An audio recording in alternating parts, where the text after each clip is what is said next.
ในตอนแรกของวันที่22เมษายนอยู่ที่เดินกีฬาบานเตห้องว่าการเมืองไสจำพรได้สร้างขบวนการแข่งขันกีฬาบานเตมิตรภาพระหว่างห้องการศึกษาธิการและกีฬาเมืองไสจำพรและแผนกศึกษาธิการและกีฬาแขวงบุรีรัมย์ไซ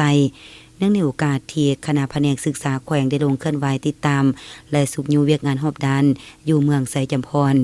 ทีมแผนกศึกษาแขวงบุรีรัมย์ไซนำพาโดยท่านลมแพงสุขกรรมการภาคแขวงหัวหน้าแผนกศึกษาธิการและกีฬาแขวง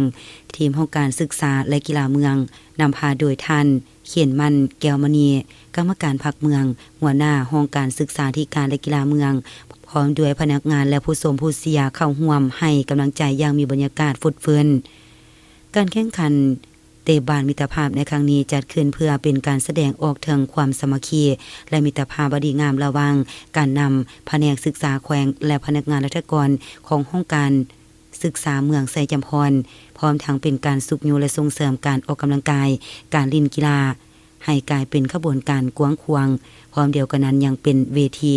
ในการพบปะแลกเปลี่ยนความคิดเห็นทอดทอนบทเรียนเวียกงานหัวมือและเพิ่มทวีความเข้าใจอันลึกซึ้งระหว่างซึ่งกันและกันบรรยากาศของการแข่งขันเป็นไปอย่างคึกคืนเต็มไปด้วยความสนุกสนานและความเป็นมิตรท่ามกลางกองเชียร์และการให้กำลังใจจากบรรดาผู้เข้าร่วมชม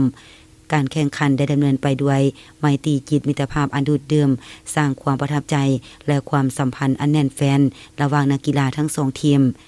การแข่งขันเตะบานมิตรภาพในครั้งนี้นอกจากจะเป็นการสร้างบรรยากาศเฉลิมฉลองโอกาสวันสำคัญต่างๆของภาคของชาติแล้วยังเป็นการสืบต่อส่งเสริมขบวนการกีฬาให้มีการพัฒนาอย่างต่อเนื่องผลการแข่งขันกีฬาในครั้งนี้แมนเสมอกันด้วยคะแนน